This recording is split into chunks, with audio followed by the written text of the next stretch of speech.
let's go through the 7 steps that help you to reconnect between the mind and the pelvic floor. So the first thing you want to do is find a comfortable sitting position. When you're sitting, you want your sitting bones to be on the floor, or you can elevate yourself on a little blanket or on a yoga block, or you also have the option of sitting over a bolster with the knees either side, or if you are not comfortable with sitting on the floor, you can also sit on a chair. Just make sure that you have a nice long spine and make sure that your pelvis is neutral. So you don't want to be tilting into a duck butt, or you don't want to be curling under. If the lower back is collapsing, elevate the hips, and this will help to correct the tilt in your pelvis. So it's really important that the sitting position that you take allows you to relax your body. Because if you hold tension, say in your hips or in your legs or in your back, trying to hold yourself up, or in your shoulders, that tension is going to stand in the way like a barrier, preventing you from connecting between your brain and your pelvic floor, because your mind is going to be focused on keeping yourself sitting upright. So please find a seat that works for you. Work within the confines of your own body and your own flexibility and your own comfort level.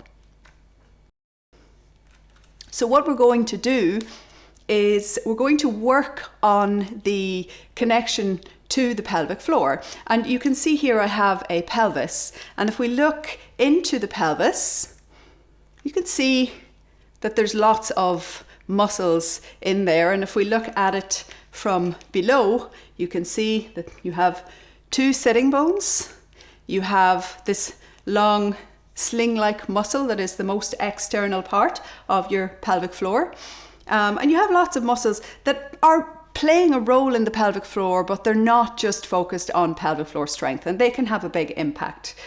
So we're not going to talk today about what these muscles are. We're going to talk about where we want to contract. What you want to do for the first contraction is to take the pubic bone at the front, the tailbone at the back, and draw them towards each other. And this is an uplifting draw, so you're not pushing them away from each other, you're drawing them together. So just feel that activation. And it's very, very subtle. Remember, this is not about big, strong, gross, reach down, grab, lift up. This is about just bringing your awareness subtly to this part of your body. So you're feeling through that connection front to back. You know, if you're really kind of struggling to feel it, you're probably moving in the right direction. It takes a laser-like focus to actually connect to just that single part of your pelvic floor. Step 2, we're going to bring our awareness to the sitting bones on the left and the right. And these are those little bones that we looked at just a moment ago. So let's draw the sitting bones towards each other. So just feel that you're taking the left sitting bone towards the right sitting bone, and you're trying to meet yourself in the middle. So you're taking left to right. So just feel that sensation, and it is again an uplifting sensation. This is a very subtle connection. You just want to start to bring your awareness, even just to feel your sitting bones.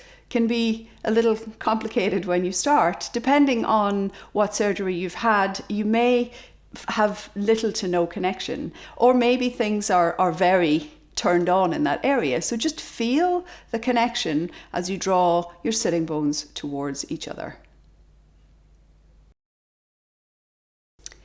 The next step, step number 3, involves your external urethral sphincter. And that is the little sphincter muscle that holds your pee pipe closed. So if we look at our model again, there's a little muscle right here. So it's not big, but it is a muscle that tends to be strong. And it's also one that loses the connection very easily when you've had some sort of interference in your pelvic area.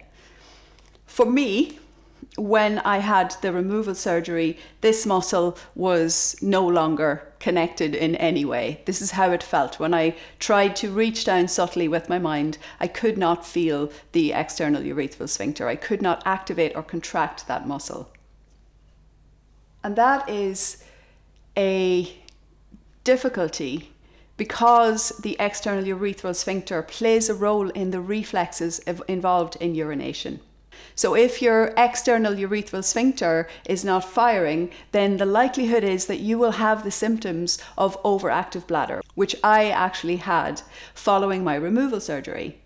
Now, we will talk about overactive bladder in another video. But for now, we are going to focus on the external urethral sphincter and also on the urogenital diaphragm. So this little triangle of muscle that goes from the sitting bone across and creates a little platform of support around the urethral pipe and below the bladder. So we want to try to contract that whole area. So let's start with feeling that front part. You want to feel the front triangle around your peephole, and you want to squeeze that all upwards and inwards. So squeeze and relax, just the front, squeeze and relax. So you're really, the center of focus is on the sphincter. So you're trying to feel where you stop the flow of urine. But when you're contracting, you're feeling the contraction in the little triangle. So from your pubic bone to your sitting bones, you're just drawing all of that upwards and inwards.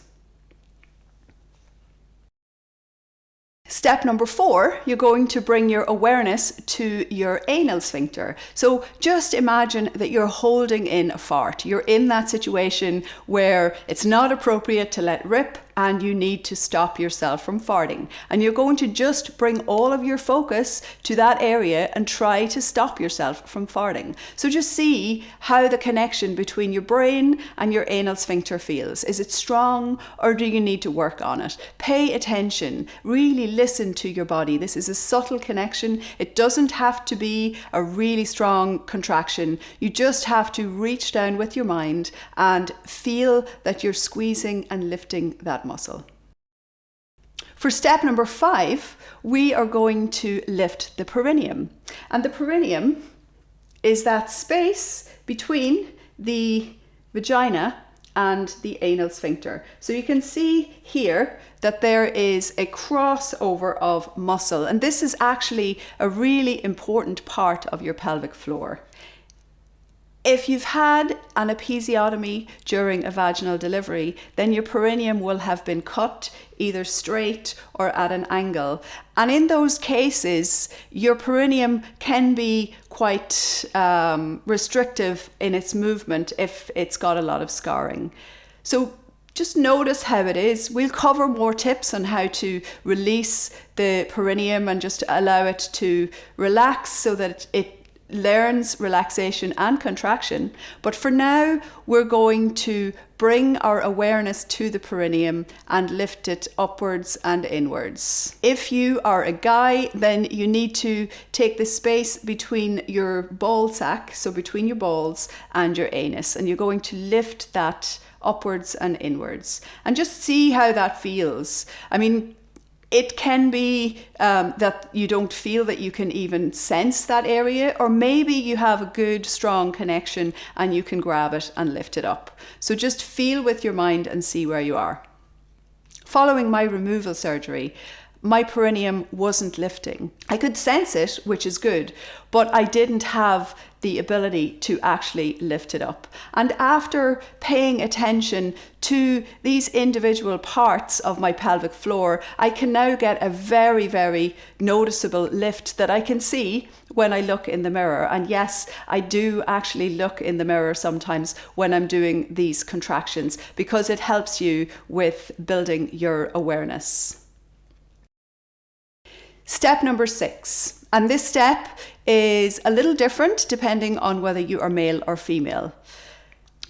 If you're a woman, you're going to close the vaginal opening and lift upwards and inwards. And this is what most people do as kegels. So trying to just bring that laser beam focus to just your vaginal opening, not thinking about recruiting everything else. Other muscles will participate, but the laser beam focus is going to go on closing the vaginal opening and lifting up. So don't push down, lift up.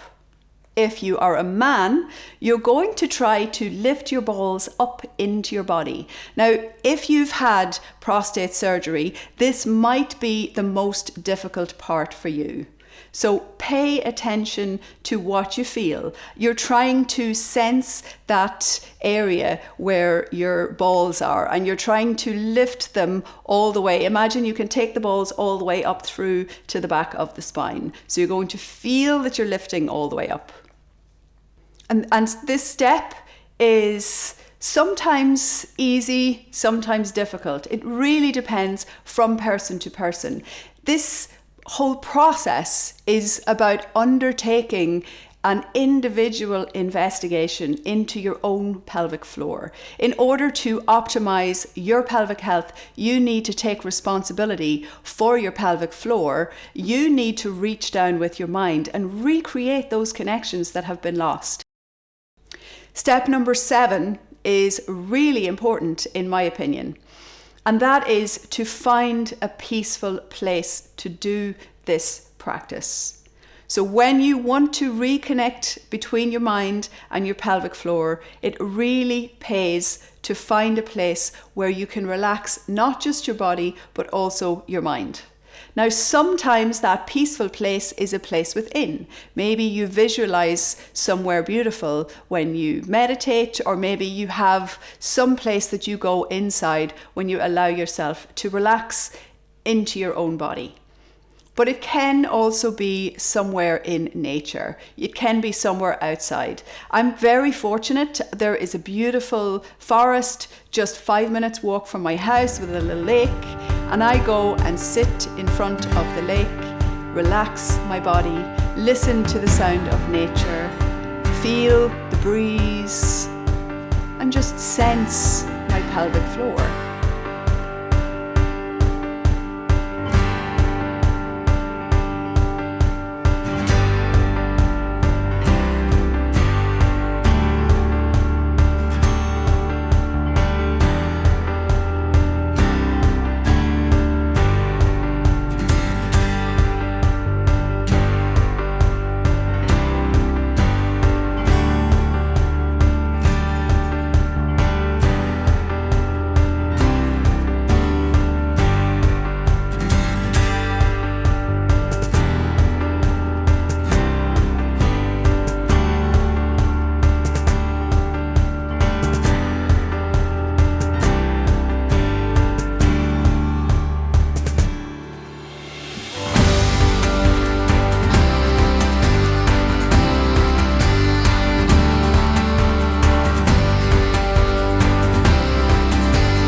When you free your mind from the chaos that surrounds you, when you take yourself to a peaceful place, you give yourself the opportunity to really have that laser beam focus between your mind and your pelvic floor. You give yourself the opportunity to recreate those connections and to clear away the confusion that exists following mesh removal surgery. So those are the 7 steps that I used when trying to recreate the connection between my brain and my pelvic floor. Now, these are all the steps that are involved in a full Kegel. And when I practiced Kegels at the start, I first focused on these individual elements, and then I added all the elements together, building the Kegel up step by step. And this is something that I learned when I had mesh in my body. I went to a workshop with one of my favorite yoga teachers, Keena McGregor. I'll put a link to her YouTube below. She is an amazing yoga teacher, and she uses this type of instruction to create the Mula Bandha, which is one of the locks. It's the root lock in yoga, and you have to have the ability to create this root lock if you want to be able to lift your body. And then there's a lot more that we can do, and we will have a lot of videos that talk through all of these different things, and also some videos where we actually do the practice. So this is a lot of talking, a lot of explanation, but we will release videos that you can put on in the background as you relax and listen to the instructions in a more kind of passive way.